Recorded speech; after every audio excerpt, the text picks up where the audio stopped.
सो मेरा मोबाइल हुआ 3 दिन से चार्ज नहीं हो रहा है, बंद है वैसे ही।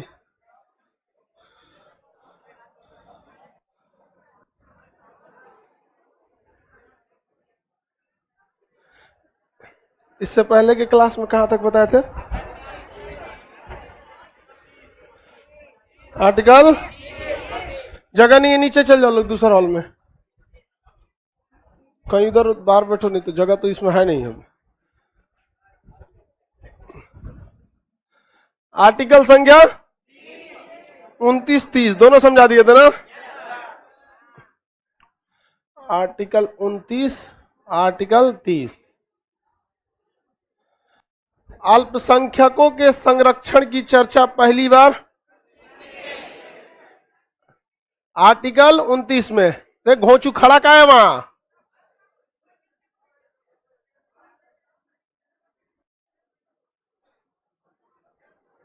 बैठ जाओ, जैसे नीचे बैठा है ना वैसे तुम लोग भी बैठ जाओ, एकदम भाग पीछे, एकदम एकदम गांव में से आएगा ना खटिया पे छोड़ के, तो यहां सोचेगा हमरा के बाद।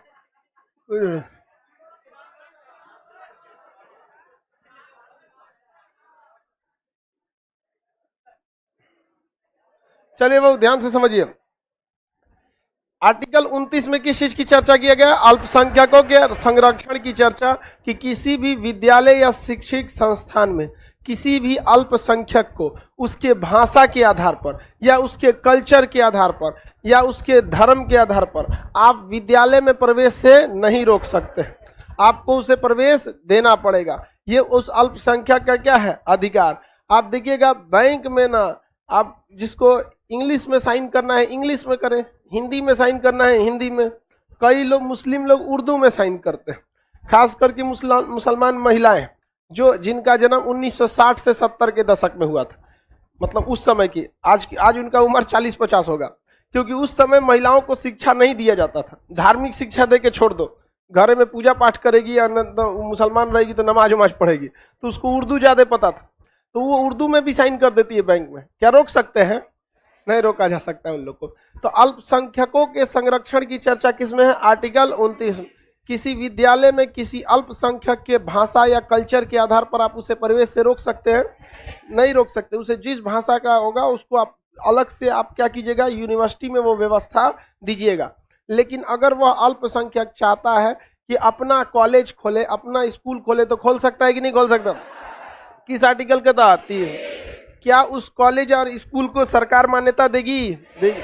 सरकार उसके टीचर या प्रिंसिपल को सैलरी देगी? देगी। अगर वो सरकार के शर्तों का पालन करेगा तब। छोटा सा स्कूल सरकारी स्कूल नहीं होता, उसका जितना सरकार कहेगी कि इतना एकड़ का उसका प्लेग्राउंड होना चाहिए, इतनी बड़ी बिल्डिंग होनी चाहिए, प्रिंसिपल रूम ऐसा होना चाहिए, वेटिंग एरिया इतना होना चाहिए, उस हिसाब से ही क्या किया जाएगा, अगर नॉर्म्स को फॉलो करेगा तो उसको सरकारी मान्यता दे दिया जाएगा। जैसे हम अपने कोचिंग इंस्टीट्यूट को सरकारी मान्यता लेना चाहें तो मिलेगा? नहीं मिलेगा। उसको चाहिए प्लेग्राउंड, उसको चाहिए गार्डन, पार्क। सरकारी स्कूल में हर सुख सुविधा चाहिए, बस टीचर कैसा भी चलेगा, समझे? उसका सरकारी स्कूल मतलब गेट चौड़ा होना चाहिए 10 फीट का। और हम लोग जो है प्राइवेट, यहाँ कैसा भी चलेगा, जमीन पे बैठ के पढ़ेगा लड़का, लेकिन पढ़ाई अच्छा होना चाहिए। तो थोड़ा सा क्या है, उल्टा है। सरकारी स्कूल में आप लोग भी पढ़े होंगे कि नहीं? हम लोग भी पढ़े थे, 30 रुपया फीस था हम लोग की इंटर में, जब हम लोग इंटरमीडिएट पढ़ते थे। ऊपरा से ना सरकारी में पढ़े थे, पैसा नहीं लगता है।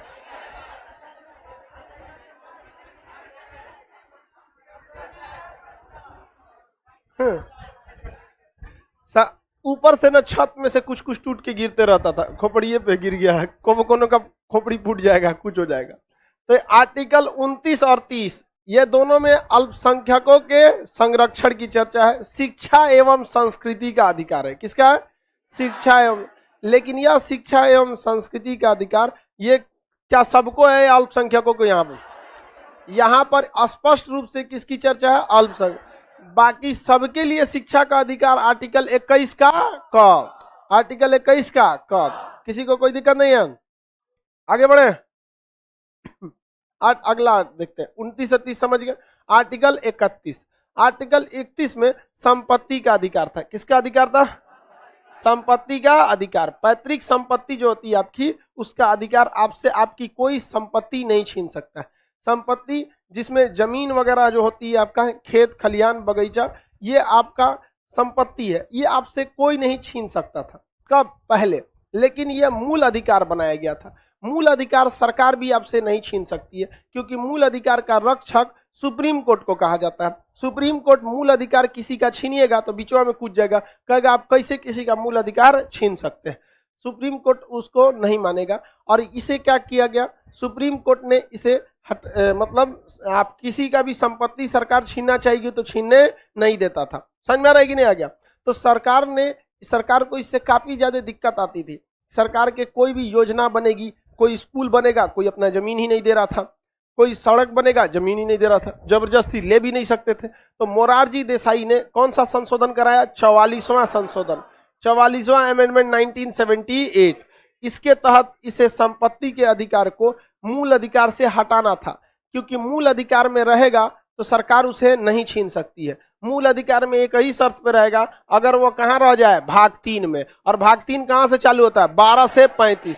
यानी अगर इसे 12 से पहले हटा दे या 35 के बाद कहीं फेंक दे तो क्या हो जाएगा? हट जाएगा। संपत्ति का अधिकार, मूल अधिकार बचेगा नहीं, वो फंडामेंटल राइट नहीं बनेगा, फिर वो आपका क्या बन जाएगा? लीगल राइट बन जाएगा। तो इसके तहत इसे 31 से हटा के 300 के क में भेज दिया गया। कहां भेज दिया गया? 300 के क में। अभी ये कैसा अधिकार हो गया है? कानूनी अधिकार, लीगल राइट हो चुका है, कानूनी अधिकार हो चुका है। यानी पब्लिक हमारी जमीन नहीं छीन सकती है, पड़ोसी हमारा जमीन नहीं छीन सकता है, लेकिन गवर्नमेंट को जिस दिन जरूरत पड़ेगी हमारी जमीन को, हमारा जमीन क्या कर सकती है? छीन सकती। बहुत सारे लोगों की जमीन, एयरपोर्ट बनता है तो चला जाता है। नोएडा में एक एयरपोर्ट बन रहा है, जेवर एयरपोर्ट, एशिया का सबसे बड़ा। वहां नोएडा अथॉरिटी को सरकार ने जिम्मेदारी दी कि आप जमीन खरीदिए यहां से। वो वहां पे गई, भाई एयरपोर्ट बनता है तो समझिए 40-50 गो गांव जितना में बसेगा ना, उतना में ससुरा एगो एयरपोर्ट होता है। अगर दिल्ली एयरपोर्ट पे किसी का फ्लाइट टर्मिनल, वहां पे देखिए 3 ठो में, टर्मिनल 1, 2, 3, 1 से लेके 3 तक जाने में आपका हालत खराब हो जाएगा, इतना बड़ा एयरपोर्ट है। तो बड़ा जगह चाहिए। तो नोएडा अथॉरिटी ने क्या किया, जिन किसानों से खरीदा उनको पढ़ाया कि देखो भैया तुम्हारा संपत्ति का अधिकार मूल अधिकार नहीं है, इसलिए तुम हाई कोर्ट जाओ, सुप्रीम कोर्ट जाओ, कोई फर्क नहीं पड़ता है, वो हम लेना है हम ले लेंगे। बेहतर यही है कि इजी मन से ये पैसे लो, हम तुम्हें पैसा देते हैं, और जब एयरपोर्ट बनेगा तो तुम्हारे परिवार से एक आदमी को उसमें नौकरी दिला देंगे। एयरपोर्ट में बहुत नौकरी होता है, जहाज को इसे लाइट दिखाइए ऐसे ऐसे, जजिया जब एयरपोर्ट पे आती है ना तो उसको पायलट को नीचवा नहीं दिखता है कहां तक आ गया है, रोकना कहाँ है, तो नीचवा उसको दहीने बाएं ऐसे इशारा करता है, हाँ हाँ दहीने ले, दहीने बकलवा लौट जाएगा इधर, हाँ बस बस बस, हाँ धीरे धीरे धीरे धीरे एकदम रुक जा, बस ऐसे झंडी दिखाता है, उसको ग्राउंड फोर्स बोला जाता है। समझा गया? आप घुसते हैं तो आपका टिकट उकट चेक करेगा, सब 4 गो लेयर होता है ना एयरपोर्ट में। सबसे पहले सिक्योरिटी, मतलब आपको एंट्री गेट, एंट्री के बाद बोर्डिंग गेट, बोर्डिंग के बाद सिक्योरिटी गेट, सिक्योरिटी के बाद आपका फिर फाइनल, आप जब वेट करते हैं जहाज में बोर्ड करने के लिए, तो उसमें कहीं ना कहीं खपा देगा सुसरा, वहां 10,000 लोगों को नौकरी होता है। पार्किंग में दे देगा टिकट काटने के लिए, लो आपका गाड़ी है 25 रुपया, कहीं ना कहीं हटा देगा। बिहार सरकार को भी दिक्कत है एयरपोर्ट का। पटना एयरपोर्ट ससुरा इतना छोटा है कि तन सा पहले उतार देगा, अगर पायलट तो बाउंड्री ऊपर उतर जाएगा पहले ही, तनी सा अगर देर से उतारा तो दूर के आगे निकल जाएगी, इतनी चुकी है ये एयरपोर्ट यहाँ का। बहुत डर लगता है यहाँ पायलट को। कभी कभी होता है कि पायलट उतार देता है, उसका देखता है कि नहीं रुक पाएगा तो फिर लेके उड़ जाता है, होता है सब। अरे हमारे साथ ही हुआ था, मतलब फरवरी में हम आ रहे थे दिल्ली से, अब रास्ते में तो कुछ लोग पहचान गए पटना के ही, अमूमन पटना फ्लाइट आ रही है तो ज्यादातर लोग पटना की रहेंगे, तो रास्ते में बहुत लोग पहचान गए, हाँ सर कैसे हैं, ये है वो है, थोड़ा बातचीत होने लगा। जहाज जो पटना में आती है छोटे रहती है, 150 लोगों का जगह रहता है, पहचान गए लोग। जब जहाज उतरी तो उतरी ठीक ठाक, उड़ने के बाद आधा सब लोग इंतजार कर रहे हैं, हाँ रुकेगी रुकेगी, उड़ लेके उड़ गया यहाँ पर। सब लोग डर गए एकदम, अरे बाप रे क्या हो गया क्या हो गया।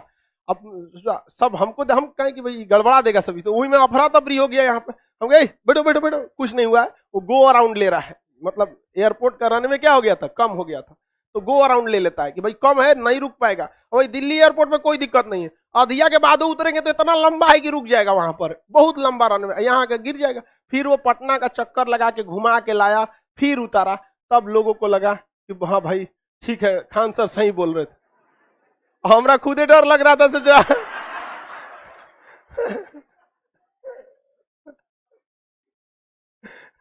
अरे भाई हमको खुदे डर लग रहा था, लेके क्या उड़ गया यार। हम कह लेके उड़ा होगा तो ठीक है ट्रक। तो एयरपोर्ट बहुत छोटा है पटना एयरपोर्ट। तो पटना एयरपोर्ट को बड़ा करने के लिए बिहार सरकार को कोई जमीनें नहीं दे रहा है। काहे? क्योंकि यहाँ के अफसरशाही लोग जमीन ले लेंगे और किसान को कहेंगे आपका ऑनलाइन पैसा ट्रांसफर होगा। रे बबुआ ओकरा ऑनलाइन ट्रांसफर करके रिसीव दे दो ना, तुम्हारे जमीन का पैसा आ गया, हम जमीन दे देंगे ना। ऑनलाइन पैसा जाएगा यहाँ पर। ऑनलाइन बिहार में देखेंगे ना, लड़का के मार्कशीट पे लड़की का फोटो आता है। ये है बिहार। समझ में आ गया कि नहीं आ गया? और जमीनें नहीं मिल रहा उसको। बिहार सरकार को जमीन कहां मिल रहा है पता है? छपरा में, सारण में। ले भाई साहब, पटना में एयरपोर्ट पकड़ना है तो लोग गाड़ी पकड़ के कहां जाएगा? सारण जाएगा। इनको बिहटा में जमीन नहीं मिला। अब वही नोएडा उत्तर प्रदेश का एशिया का सबसे बड़ा एयरपोर्ट बनाने के लिए जमीन एक बार कर लिया 6 महीना में। क्यों? किसान को कहा कि भाई देखिए हम आपको लिखित देते हैं कि आपको एयरपोर्ट में एक जमीन, एक कोई ना कोई नौकरी दे देंगे आपको। अब प्राइवेट नौकरी होता है, देने में कौन चीज आता है? हटाना तो 2 मिनट का काम रहता है। अरे दे दो ना पहले यहाँ पर, और उसके पैसा ट्रांसफर कर दिया अकाउंट में। तो सर अभी क्या है, संपत्ति का अधिकार आपका मूल अधिकार है? नहीं, नहीं है मूल अधिकार। आप सुप्रीम कोर्ट जा सकते हैं। वो कैसा अधिकार है? कानून। क्या एक व्यक्ति दूसरे व्यक्ति का जमीन ले सकता है? क्योंकि वो कैसा अधिकार है? कानून। लेकिन क्या किसी व्यक्ति की जमीन सरकार ले सकती है? ले सकती है। लेकिन 1948 से, कौन सी है, 78 से पहले ले सकती थी? नहीं, लोग केस कर देते थे और सुप्रीम कोर्ट रोक देता। आप जमीन नहीं लीजिए, किसी को कोई दिक्कत नहीं है। किस पे टैक्स ले? नहीं, उस पे नहीं लगता टैक्स। आगे बढ़े। सब देखिए, आपका जैसे मान के चलिए संपत्ति है, आपका खेत लिया गया 2 लाख में, सरकार ने आपका खेत ले लिया, तो सरकार आपको 2 लाख दी, आप 2 लाख रुपए में कहीं जाके जमीन ले लीजिए। समझा गया कि नहीं आएगा? जमीन का बेचने से जो पैसा आता है उसे 3 साल के अंदर अंदर जमीन पे ही खर्च करना होता है, अदरवाइज फिर टैक्स के दायरे में आ जाएंगे आप। वो इकोनॉमिक्स का हिस्सा हो जाता है। अब आप समझिए ध्यान से, आप लोग के घर में कहीं किसी का जमीन लिखाया होगा तो देखते होंगे कि रजिस्ट्री में जमीन है 1 लाख की, मान के चलिए 1.5 लाख का जमीन है, और लिखाता मान के चलिए आपने जमीन 2 लाख में खरीदा, अब पेपरवा पे लिखाता है कितना? 1.5 लाख। पेपरवा पे कितना लिखा जाता है? 1.5। ऐसा कम कम लिख देता है ऐसा कि नहीं? इसके 2 रीजन समझिए। सरकार कहती है कि जितना में हम जमीन लिखेंगे उसका 10% हम रजिस्ट्री चार्ज काटेंगे। कितना काटेंगे? 10। तो अगर 2 लाख की जमीन है तो सरकार कितना रुपया अलगे से लेगी? 2 लाख रुपया तो जमीन वाले को देना पड़ेगा, और सरकार लिखाई कितना लेगी? 10%। 10% के हिसाब से 20,000। तो आदमी को कितना पड़ गया? 2,20,000 रुपया। समझ में आ गया कि नहीं आ गया? लिखाई लग गया यहाँ पे। इसलिए आदमियां क्या करते हैं, सब कहते हैं से सुनिए, 2 लाख का जमीन है ना, 1 लाख रुपया हम आपको ऐसे ही दे देते हैं, जिसका कोई हिसाब किताब नहीं। लो 1 लाख रुपया उसको ऐसे दे दिया, और बाकी बचा 1 लाख का सरकार के पास दिखाया। वो कहेगा मैंने यह जमीन 1 लाख रुपया में बेची। तो सरकार कही ठीक है, 10% आप इसका चार्ज दीजिए, 10,000 रुपया लिखाई लगेगा। 10,000 रुपया उनको क्या देगा? लिखाई। और 1 लाख पहले पहुंचा दिया है और लिख देगा। ऐसे ही होता है कि नहीं होता? समझ में आ गया? तब आप लोग सोचेंगे, लड़का नहीं लड़की सोचेगी, सब एक काम करते हैं, 2 लाख रुपया में से 1,99,000 उसको देख लेते हैं, 1,000 में लिखवाते हैं। 10% के हिसाब से 1,000 का कितना हो गया? 100 रुपया। लो लिखाई लो 100 रुपया। आप लोग ऐसा सोच रही होगी कि नहीं? नहीं सोची तो फिर आपका दिमाग नहीं है। हम लोग तो यही सोच रहे थे कि भाई जब गिरना ही है तो नमक के बोरा पे क्यों गिरेंगे, गद्दा पे गिरे। नहीं सोच रही थी तो बताओ। अच्छा ये बताओ क्या गलत है? जब यहां चुरा रहा था तो यहां पूरा चुरा। तो सरकार कहती है, देखिए सरकार हर जमीन का एक मिनिमम रेट फिक्स की है कि इससे कम में इस जमीन की खरीद बिक्री नहीं हो सकती, इससे कम में खरीद बिक्री नहीं हो सकती है। तो उस जमीन का रेट सरकार क्या कर देती है? फिक्स कर दे, कहती इतना तो ये जमीन का सरकारी रेट है, इससे ऊपर आप बेचिए, इसके ऊपर खरीदिए। समझ में क्या? उससे नीचे नहीं खरीद सकते। तो सर जमीन का क्या हो जाता है? वैल्यूएशन। इसका वैल्यूएशन का सरकार 1,000 रखी होगी।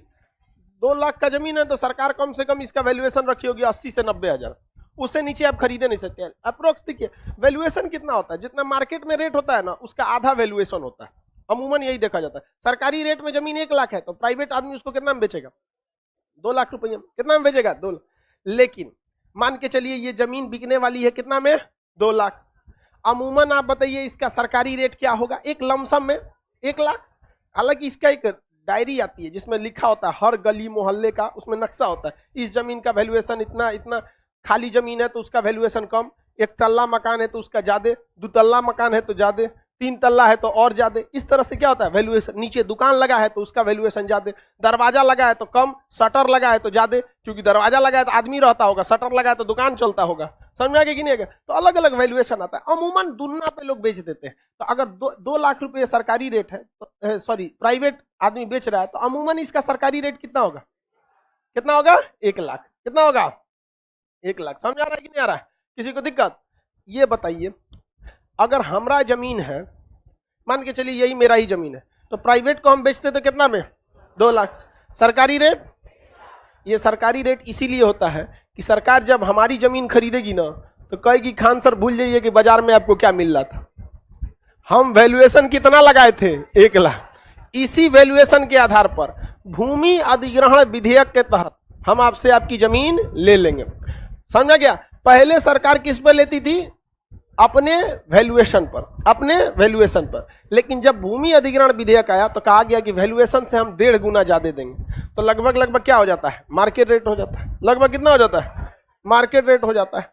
तो आप इतना समझ में आ गया कि लोग क्यों जमीन देते हैं। 1 करोड़ का जमीन खरीदेगा ना तो लिखवाएगा कितना में, 60 लाख में खरीदे, कितना में लिखवाएगा 60 लाख, काय लिए, लिखैया बचाने के लिए। लेकिन मिनिमम से मिनिमम कितना नीचे जा सकता है,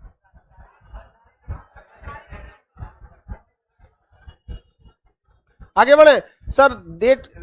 सर 2000 में जो जमीन की कीमत थी सन 2021 में भी वही होगी।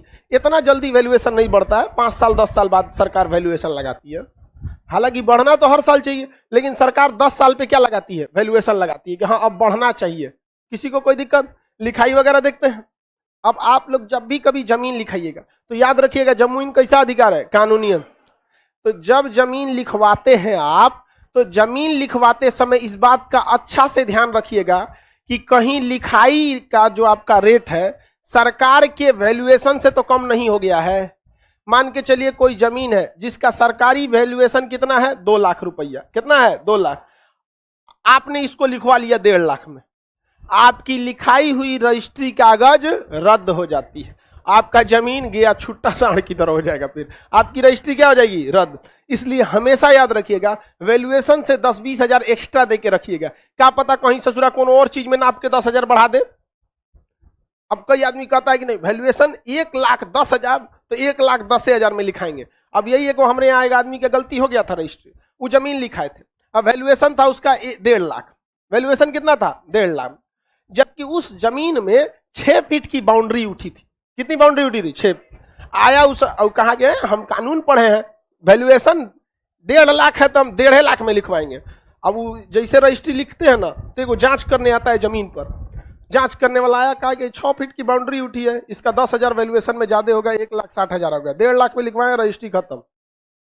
आप दौड़ते रहिए कोर्ट में, समझ में?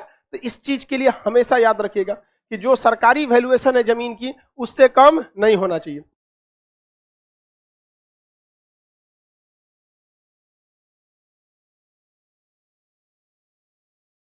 आगे बढ़े।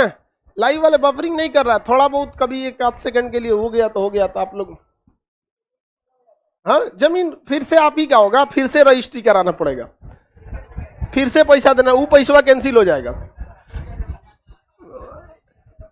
इसलिए कभी भी सरकार से कभी भी कोई छेड़छाड़ नहीं करेंगे लोग। समझ में आ रहा है कि नहीं आ रहा?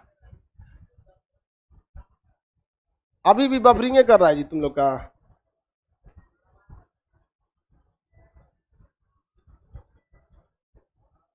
ठीक तो है, बफरिंग कहां कर रहा है?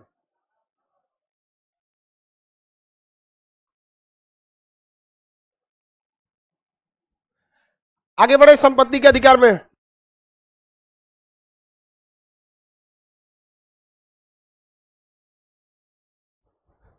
सही हो गया बाबू, अभी तक आप लोग बफरिंग चिल्ला रहे हैं, सही हो गया, रुक गया था तो अब रुक गया, अब ठीक हो गया ना। एक के बार में चिल्लाने लगता है सब बफरिंग। चलिए अब ध्यान से समझते हैं, ये समझ में आ गया संपत्ति का अधिकार। कभी भी आप वैल्यूएशन से कम की जमीन लेंगे, कभी भी जमीन वैल्यूएशन से कम नहीं लेना है। वैल्यूएशन से हमेशा 30-40 हजार का मार्जिन लेके चलना है। अब आप बताइए ना, वैल्यूएशन से अगर आप 50,000 भी मार्जिन बढ़ा दिए तो कितना टैक्स लगेगा आपका? 10%। कितना बढ़ेगा? 5,000। अरे 5,000 रुपया के चक्कर में आपका पूरी जमीन हमेशा के लिए सेव रहेगी कि नहीं रहेगी? तो आप वैल्यूएशन देख लीजिए, सबसे कम वैल्यूएशन खेत की जमीन की होती है, सबसे ज्यादा जमीन वैल्यूएशन कॉमर्शियल जमीन की होती है जो हाईवे के किनारे होता है। किसी को कोई दिक्कत नहीं है, आगे बढ़ जाते हैं। तो जमीन जो होता है भाई, इसको आपको संपत्ति का अधिकार, अब कैसा अधिकार है? कानूनी अधिकार। संपत्ति का अधिकार कैसा है? कानूनी अधिकार है।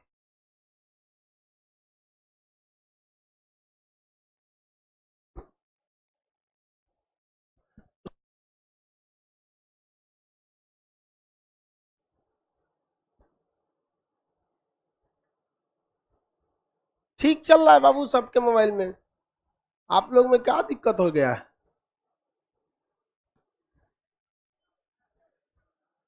नहीं चल रहा है?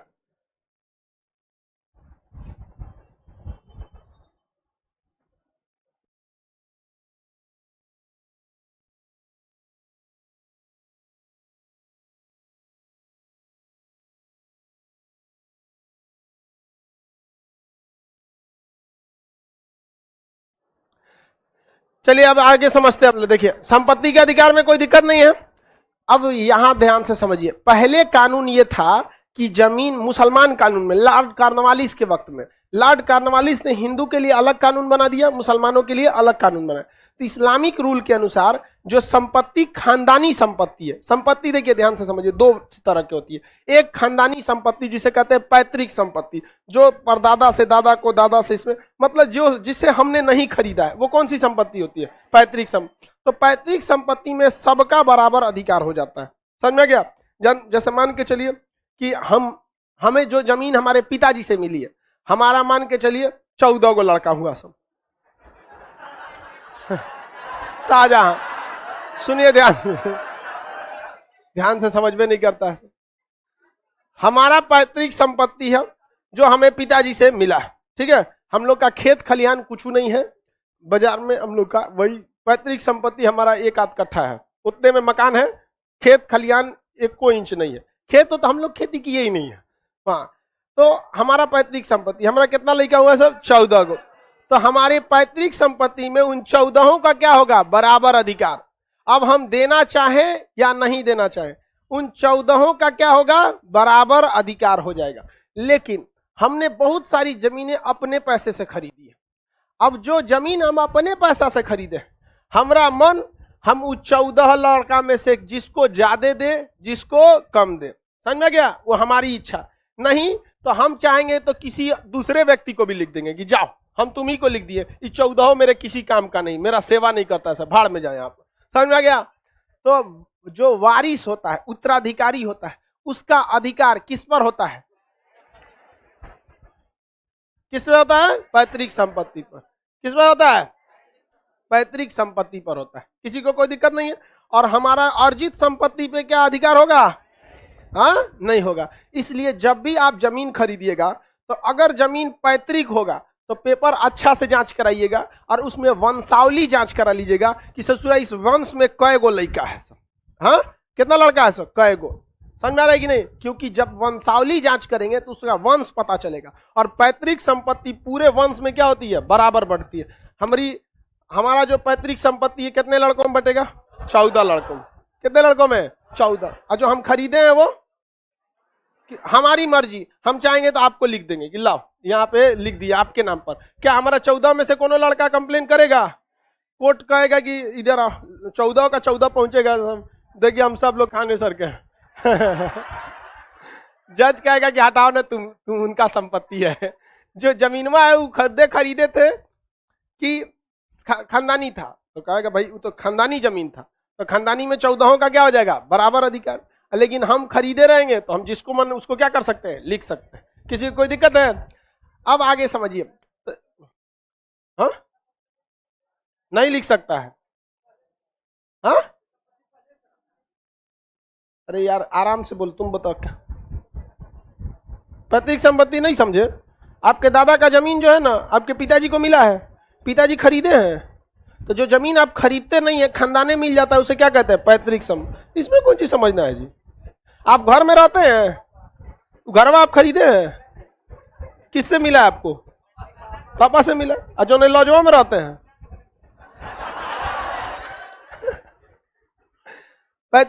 पैतृक संपत्ति भी बेची जा सकती है। ध्यान से समझिए, हमारा पैतृक संपत्ति अगर हम चाहें किसी को बेचना, तब तो उस हिसाब से आप कहेंगे कि पैतृक संपत्ति लेने ही लायक नहीं है। यार इन का बफरिंग बहुत ज्यादा हो रहा है। कैसे हो रहा है? वो पागल थोड़े है सब कि तुम बोल दोगे कि हो रहा है तो हो जाएगा।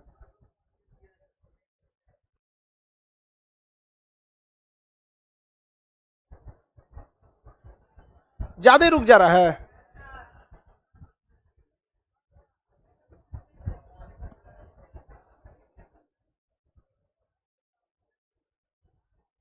नेटवर्क का प्रॉब्लम हो सकता है बहुत थोड़ा आप लोग यहाँ में।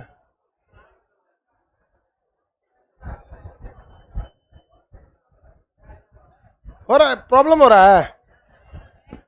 हाँ?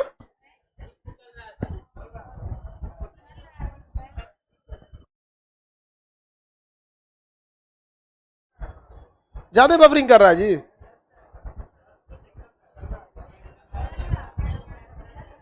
थोड़ा बहुत चलिए वो एडजस्ट करिए, थोड़ा सा बैक। नेटवर्क स्लो रहता है ना तो 2-3 सेकंड पीछे हो जाता है, थोड़ा सा पीछे हो जाता है। नेटवर्क स्लो रहेगा तो थोड़ा सा क्या हो जाता है, पीछे हो जाता है। बहुत पीछे कौन जी? कल का क्लास चल रहा है।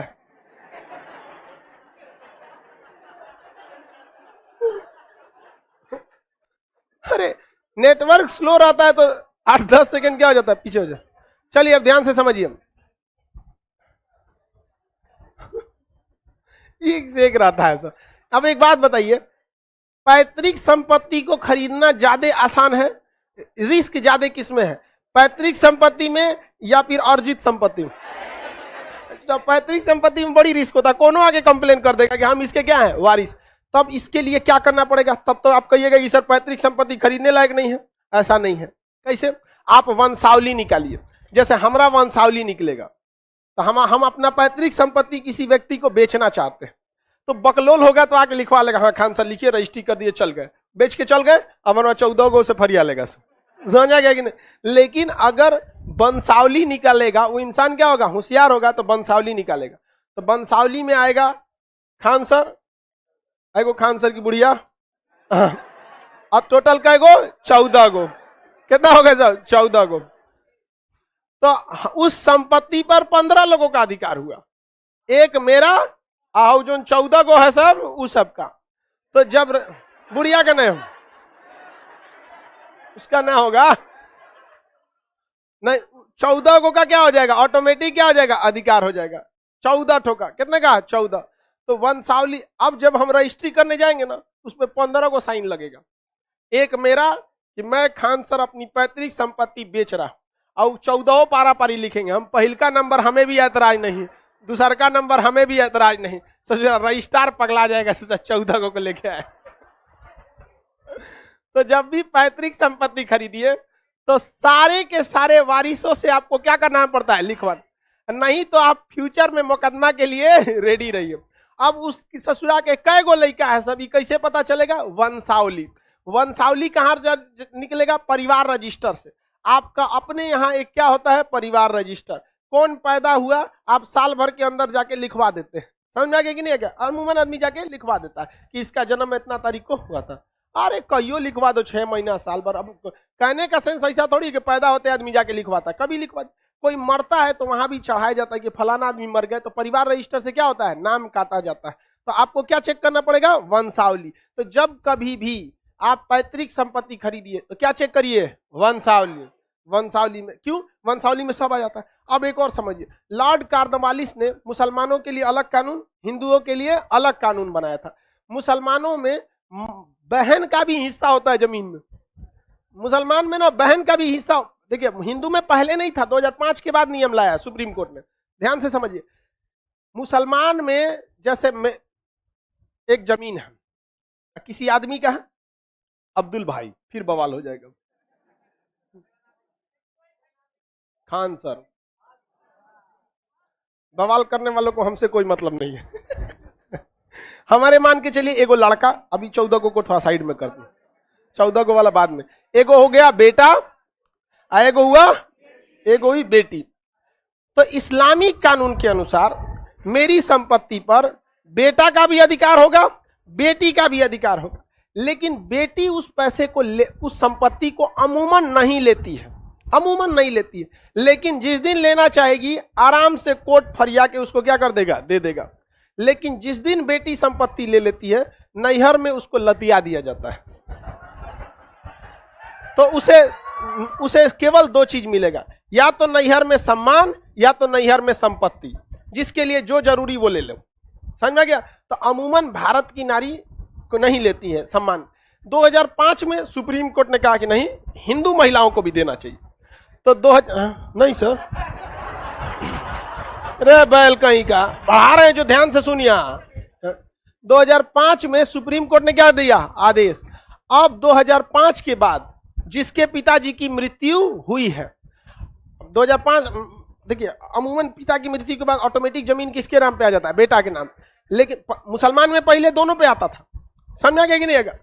और अब 2005 के बाद जो नियम आ गया उसमें हिंदू को भी क्या हो गया, महिलाओं, हिंदू महिलाओं का भी संपत्ति पर क्या हो गया, अधिकार हो गया। तो आप में से जितनी हिंदू महिलाएं हैं, आप में से अमूमन ज्यादातर तो स्टूडेंट आप में हिंदू ही हैं, तो लड़का के लिए तो यह नहीं, पहले से भी आपकी संपत्ति थी। लड़कियां आप लोग का भी अधिकार हो गया है, अब आप भी चाहिएगा तो आप मांग सकते हैं। मान के चलिए कि कोनो 5 कट्ठा का ये प्लॉट है, समझ में आ गया? एगो बेटा है और 4 गो क्या है, बेटी है। पिताजी की क्या हो गई, मृत्यु, इसका कई टुकड़ा होगा, 5। केक कटेगा, सब में बटेगा। समझ आ गया? तो पहले ये नियम केवल किसमें था, मुसलमान। अभी ये नियम किसमें हो गया, हिंदू और मुस्लिम सब में हो गया, A to Z सब में हो गया। अब आपको इसमें कोई दिमाग नहीं लगाना। यही झमेला हो जाता है खानदानी जमीन खरीदते वक्त। अगर कोई पैतृक संपत्ति खरीदिएगा तो जो बेचेगा तो लिखिए देगा, और बहिन कोनो बियाई है कलकत्ता, कोनो अंडमान निकोबार, कोनो होनोलुलु ले कोनो का बिया जापान में हुआ, अब लोग घूम घूम लिखवाते रहो। अब उसको बोलाओ, आओ तुम भी आओ, तुम भी आओ। कोई आदमी सोचेगा छोड़ना है, भैया का है, भैया लिख रहा है ना, ले और ससुराई के होनोलुलु से केस कर दिया, हमरो होलो। समझ आ गया कि नहीं? और महिला से केस में समझ में आता है ना, महिला सब आर्गुमेंट नहीं सुनती है, घर से मूड बना के आएगी, सही हमरा बोल देना है, बोल देगी। अब आप बीच में कुछ बोलते रहेंगे, नहीं सुनेगी, सोचेगी कब चुप हो रहा है। कुल पंचायत हो जाए, खूटा हुए गाड़े भाई, वो सुनती ही नहीं है वहां पर। उनको आप मतलब कुछ समझा के रख दी, नहीं सुन सकती है वहां। समझ में आएगी नहीं आ रहा?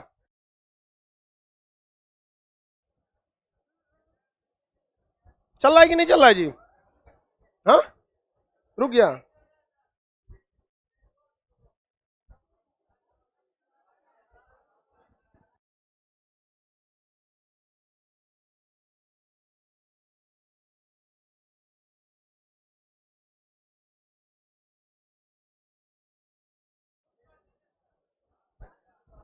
थोड़ा थोड़ा बवरिंग करेगा, इसको बैक लाइव खत्म होने के बाद देखेंगे तो पूरा कंप्लीट चल जाएगा।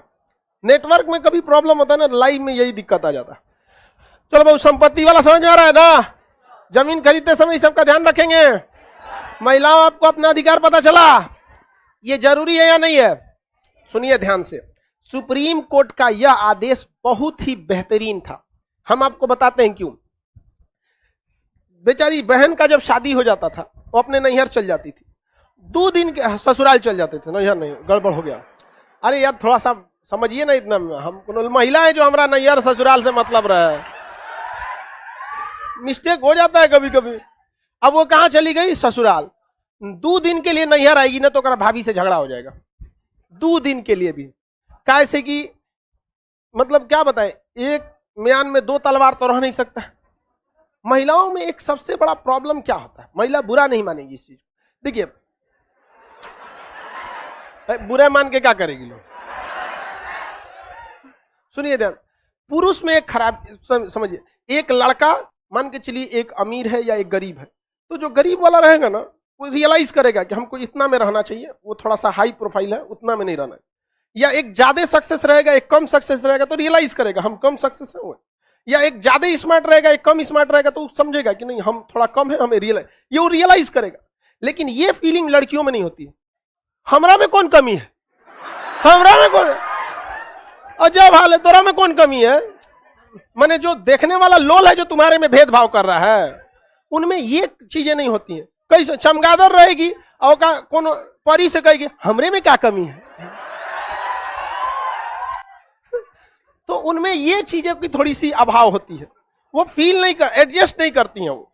लड़का सब क्या करता है, एडजस्ट कर देता है। समझ में आ गया कि नहीं आ गया। अभी किसी काला को हम बोल देंगे कालीचरण, वो हंस के रुक चल जाएगा, कहे यार चलो ना, है तो मजाक कर रहे। कभी भी आप देखिएगा इस टाइप का मजाक हम किसी लड़की से नहीं करते। सच बताते हैं, हम बकलोलिया बोल सकते हैं, एक सामूहिक चीज बोल सकते हैं, लेकिन एक कंपेरेटिव वाला बात जिस दिन बोल दिए ना, उस दिन बवाल हो जाएगा। 4 दिन वो खाना नहीं खाएगी, वो एकदम दिल पे ले लेगी उसको। कोई लड़का चश्मा पहना है, उसको बोल देंगे चश्मा वाला उठो, तो उसको कहेगा चश्मा पहने तब ना बोल रहे हैं। लेकिन ये बात आप कभी मेरे मुंह से लड़की के मैटर में नहीं सुने होंगे, चश्मा वाली लड़की उठ जाओ, नहीं, सीधे कह देंगे।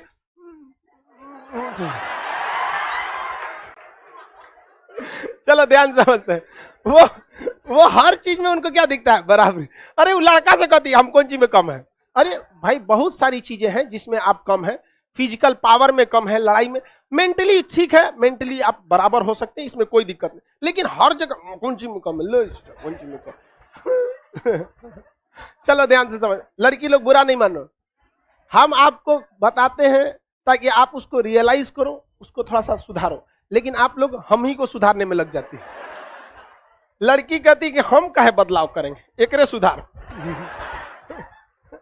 कि ये बोलना छोड़ दे। अब आगे समझते हैं ध्यान से, ये सब हंसी मजाक के लिए है, कोई बात नहीं। अब ध्यान से समझते हैं, जब आप संपत्ति खरीदेंगे तो अब आपको समझ में आ गया हिंदू और मुसलमान दोनों में क्या हो गया, बराबर। तो जो ननद भौजाई में झगड़ा होता था, अब अगर उसकी भौजाई ज्यादा झगड़ा करेगी तो सीधे कर देगी कि हमारा भी हिस्सा हुआ। समझ में आ गया कि नहीं आ गया। तो उसको वो सीधे कहेगी अब कि नैहर में अगर हमें सम्मान नहीं मिला तो नैहर में हमें संपत्ति चाहिए। अगर आप नैहर की संपत्ति छोड़ना चाहते हैं तो हमारा सम्मान कीजिए। लेकिन लड़की लोग में अब सम्मान के चक्कर में ईगो थोप देगी, ये भी गलत बात है। महिला सब में यो ना दिक्कत होती, ईगो को सम्मान कहने लगती है सब। ईगो एंड सेल्फ रिस्पेक्ट में अंतर होता है, समझ में आएगी नहीं गया। दोनों में अंतर होता है। एक तो ईगो में, जैसे हम जाते हैं कहीं जाएंगे तो कोई आदमी अमूमन खड़े हो जाते हैं, अरे खान सर है, ये मेरा रेस्पेक्ट है। अब कोई खड़ा नहीं हुआ, हम लड़ गए उसके लिए, तो ये मेरा रेस्पेक्ट नहीं है, ये मेरा ईगो है। समझ में आ गया कि नहीं आ गया। तो ईगो और सेल्फ रिस्पेक्ट में बहुत सा अंतर होता है, लेकिन वो दोनों को मर्ज कर देती है। लखनऊ वाली लड़कियां को देखें, चीज जहां पर मार दी, इतना तक में कोई दिक्कत है नहीं। अब आगे समझते हैं, चलो लखनऊ वाली लड़की का हटा यार, सब एक दो लड़की के चक्कर में सारी लड़की बदनाम हो जाती है। बकलोलिया मोबाइल रख दे। चलो ध्यान से देखिए, अगला समझते हैं हम लोग। जब आप कभी जमीन खरीदने जाएंगे तो उस जमीन में दो चीजें होती हैं। जमीन दो टाइप से होती है, जमीन का मालिकाना हक किसके पास है और उस जमीन पर सरकार को टैक्स कौन दे रहा है, दो चीजें अलग अलग होती है। तो जमीन पर मालिक कौन है, जमीन का मालिक कौन है, और दूसरा जमीन पर टैक्स देने वाला कौन है, टैक्स देने वाला कौन है। ये दोनों एक मालिक के बराबर ट्रीट होते हैं। तो सबसे पहले जब आप जमीन खरीदने जाते हैं तो आपको कराना होता है रजिस्ट्री। क्या कराना पड़ती है, रजिस्ट्री, जिसे कहते हैं लिखाई। लोग सुनते हैं ना क्या, लिखाइए लग गई 1 लाख हो, सुने क्या लग गया, रजिस्ट्री। जिसके नाम पे रजिस्ट्री हो गया मालिक वही हो गया। समझ में आ गया कि नहीं आ गया।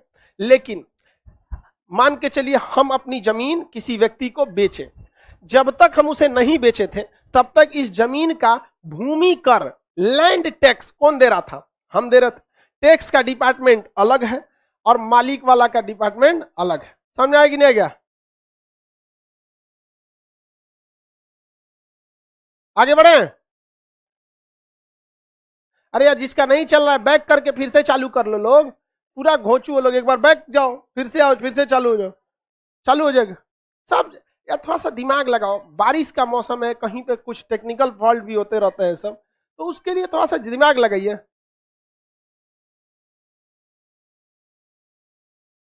चलिए आगे ध्यान से समझते हैं। तो जमीन का मान के चलिए हम जमीन पे पहले क्या दे रहे थे, टैक्स। तो हम जमीन पर टैक्स भी दे रहे थे और जमीन का मालिकाना हक भी मेरे पास था।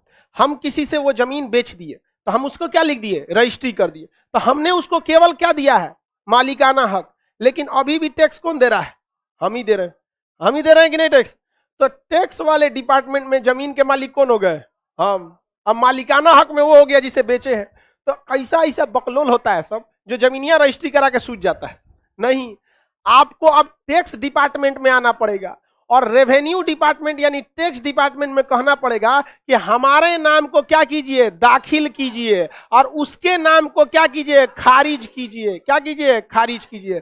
तो आपको जमीन रजिस्ट्री कराने के बाद क्या करना पड़ेगा, दाखिल खारिज। अपना नाम दाखिल और उसका नाम खारिज, इसे कहते हैं मोटेशन। क्या कहेंगे, मोटेशन। तो जिसके पास मोटेशन, टैक्स का अधिकार उसी का। तो एक बात बताइए, हम कोई जमीन रजिस्ट्री करा लिए, अब मोटेशन नहीं कराए, तो क्या पूरी तरह से जमीन मेरी हो जाएगी? हाँ नहीं, रजिस्ट्री के बाद हमें क्या कराना पड़ता है, मोटेशन। तो मोटेशन जो होता है 21 वर्किंग डेज में हो जाता था। पहले कितना मिनट लगता था, 21 वर्किंग डेज। तो उसमें सोचा सैटरडे संडे छुट्टी जोड़ के 40 दिन हो जाता था। 21 वर्किंग डेज में छुट्टी का समय नहीं आता है। समझ आ रहा है कि नहीं आ रहा है? तो अभी क्या है, अभी ऑनलाइन तुरंत हो जाता है। इधर कमरे में आप क्या कराइए, रजिस्ट्री, और बगल के कमरे में क्या करा लिए, मोटेशन। यानी यहां लिखा लीजिए जमीन लिखाई और उधर में दाखिल खारिज। ये सुने होंगे कि नहीं आप लोग, दाखिल कर। लाइव वाले भी सब लोग सुने होंगे। लाइव वाले जिनका नहीं चल रहा है बैक होके आ जाइए। तो आप बताइए, जमीन की केवल रजिस्ट्री कराएंगे कि दाखिल खारिज? दोनों कराना पड़ता है, तभी आप पूरी तरह से उसके क्या बन पाते हैं, मालिक बन पाते हैं। अब एक बार क्या हुआ समझिए ध्यान से। एक आदमी जमीन खरीदा और वो जमीन का दलाली करता था, खरीद के बेचता था। तो जमीन खरीद लिया वो 10 लाख में। कितना में, 10 लाख में। सोचा कि इसे हम 5 साल बाद बेचेंगे तो 15 लाख में तो अमूमन बेच देंगे। तो जमीन खरीदा कितना में, 10 लाख में। 5 साल बाद बेचने गया तो 15 लाख रुपया उसका मिल रहा था। लेकिन इस 5 साल के दौरान उसने क्या नहीं कराया था, दाखिल खारिज। और जिस व्यक्ति ने जमीन बेच दिया था, क्या वो टैक्स देगा? अब नहीं। तो इसका जमीन का टैक्स कितने सालों से बाकी था, 5 सालों से। कितने सालों से, 5 सालों से। समझ में आ गया कि नहीं आ गया? अब वो जमीन बेचने गया 15 लाख रुपया में, तो सब लोग रेडी थे, लेकिन कोई जमीन ही नहीं खरीद रहा था उसका, सब भाग जा रहे थे। क्यों? क्योंकि जब कभी भी कोई आदमी जमीन खरीदने जाता है तो उसका कागज कितने जगह चेक कराता है, 2 जगह, कि मालिकाना हक किसके पास है और मोटेशन यानी दाखिल खारिज किसके नाम पे। उस ससुरे जमीन में उनको रहना नहीं था, बेचने के लिए खरीदे थे, रजिस्ट्री हो गया, 5 साल बाद बेचने जा रहे हैं, 15 लाख मिल तो जो है यहाँ पे 5 साल का टैक्स से बचा हुआ है। तो 5 साल का टैक्स ज्यादा नहीं होता है, 25-30 हजार होता है, बहुत ज्यादा। सरकार बहुत कम टैक्स लेती है, आपके घर पे खूब आपके खेत पे 100-50 रुपया टैक्स लेती होगी। कितना रुपया लेती है, 100, किसी पे 50। जितना बड़ा खेत है, घर रहेगा तो 300-400 रुपया लेगी, बिल्डिंग रहेगा तो 5-6 हजार लेगी। तो फिर आपको क्या करना पड़ता है, उस 5 साल का टैक्स जोड़िए, अमूमन 5-6 हजार रुपया, और फिर एक के बार में उस टैक्स को दीजिए, उस पर फाइन दीजिए। तब सरकार कहेगी हाँ अब मेरा पेट भरा है, अब तुम्हारे नाम पर हम क्या करेंगे, मोटेशन करेंगे। पहले मोटेशन नहीं, पहले क्या दीजिए, 5 साल से अपने काहे नहीं, उसकी क्या कराई थी, दाखिल करें। समझ में आ रहा है कि नहीं आ रहा है? किसी को कोई दिक्कत नहीं है? आगे बढ़े। हाँ बड़ा भाई, अपने पैसा से हम खरीदे, मेरा मर्जी। कोई भी खरीदे, जो अपने पैसा से खरीदा है उसका मर्जी, अपने बेटा को देगा, बेटी को देगा, कि साली को लिख दे, कोई दिक्कत। कब कब सालियों को लिख देता है सब, कोनो कोनो फंस जाती है तो लिखवा लेती है सब। आप लोग को पता ही होगा, पता सबको रहता है, हम बोल देते हैं तो तुम लोग कहता है कि हम बोल देते, पता सबको रहता है, लड़की सबको ही पता रहता है। आगे बढ़े, बोलो। हाँ ले खरीद लीजिए, कोई दिक्कत नहीं। देखिए इनका कहना है कि किसी जमीन का रेट 1 लाख रुपया है, सरकारी। सरकारी कितना रुपया है, 1 लाख। तो इनका कहना है कि हम 5 लाख में अगर खरीद लेते हैं तो 2 चीजें ध्यान से। इनका कहना है कि सरकार देखिए 5 लाख में बेचा रहा है, तो सरकार भी अपना वैल्यूएशन बढ़ाएगी कि नहीं बढ़ाएगी? नहीं। सरकार का एक नियम कानून है, क्योंकि सरकार देखा दे कि वैल्यूएशन बढ़ा दी और कल को सरकारें को वहां सड़क बनाना पड़ा, तो जमीनिया सरकार भी अपने बढ़ल के रेट पे खरीदेगी। इसलिए सरकार कहती है भाड़ में जाओ, सोच रहा बेचने वाला तो अपने बढ़ा के बेची रहा है, हमको तो जितना में बेचेगा उसका क्या मिलेगा, 10%। सरकार बैल है, यूपीएससी वाला जाता है सब। समझ आ गया कि नहीं आ गया? एसएससी रेलवे वाला जाता है सब। अरे बेचारा है, 5 लाख वैल्यूएशन बढ़ा लो, आपको जब अपन खरीदने होगा सरकार मर जाएगी, क्योंकि सरकार तनी मनी जमीन थोड़े खरीदती है। अब आप खुद सोचिए, पटना से दिल्ली तक सड़क बनाना है, कितना जमीन खरीदना होगा? अथाह जमीन। देखा देखी तू 2-3 गो प्लॉट के हिसाब से अगर वैल्यूएशन बढ़ा दिया तो सरकारें बिक जाएगी। समझ में आ रहा है कि नहीं आ रहा है? आगे बढ़े? समझ गए सर, अब जमीन लिखा लेंगे, चलो।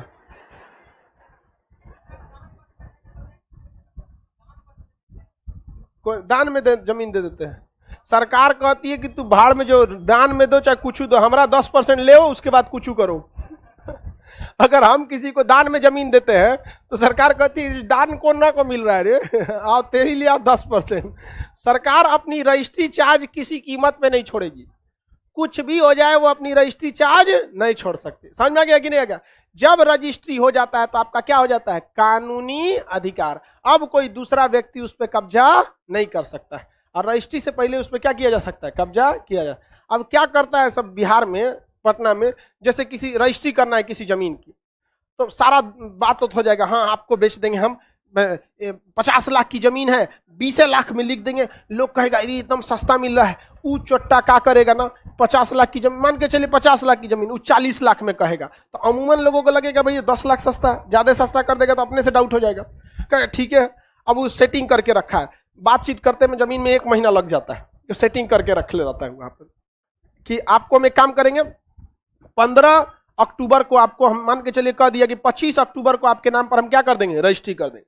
और लगले कोनो दूसरो आदमी से बात कैले है कि 26 अक्टूबर को आपके नाम पे रजिस्ट्री कर देंगे। उससे सुना एक ही आदमी दो को रजिस्ट्री करके भाग जाता है, क्योंकि पेपर को अपडेट होने में, ऑनलाइन होने में क्या होता है? टाइम लगता है। दूसरी बात, जब जो व्यक्ति इस तारीख को खरीद रहा है, जो इसको खरीद रहा है, ये दोनों पिछले 1 महीना से पेपर जांच करा रहे होंगे, और पिछले 1 महीना से जब जांच करा रहे हो तो जमीन हुआ तो फ्रेश होगा, नहीं होगा? आज सब आदमी मूड बना लेता है तो पंडित जी से दिन दिखवाता है, कौन दिन ठीक रहेगा, तो आप इस दिन लिखवाइए चाहे इस दिन लिखवाइए, दोनों में शनिचरा लग चुका है, पंडित जी अब कुछ ना करेंगे, अब जज साहब करेंगे।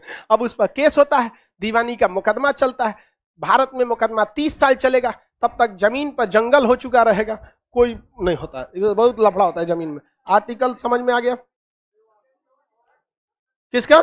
जिसका पहले रजिस्ट्री होगा उसका होगा, जिसका बाद में हो जाएगा उसका नहीं होगा, इसका रजिस्ट्री रद्द होगा, और जो बाद में किया रहेगा उस पर सरकार 420 का मुकदमा लगाएगी और 30 साल बाद फैसला सुनाएगी कि आप ये जो दोबारा रजिस्ट्री में जितना पैसा लिए थे वो वापस कीजिए, और आपके ऊपर जुर्माना लगता है, आप हमारा कोर्ट का समय बर्बाद किए हैं तो आप 2 लाख रुपया कोर्ट को दीजिए कि जज आपके जैसे चोट्टों के चक्कर में बैठ के अपना माथा नोचवाया था।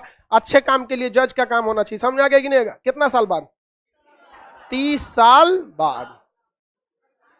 चलिए आगे का क्लास कल।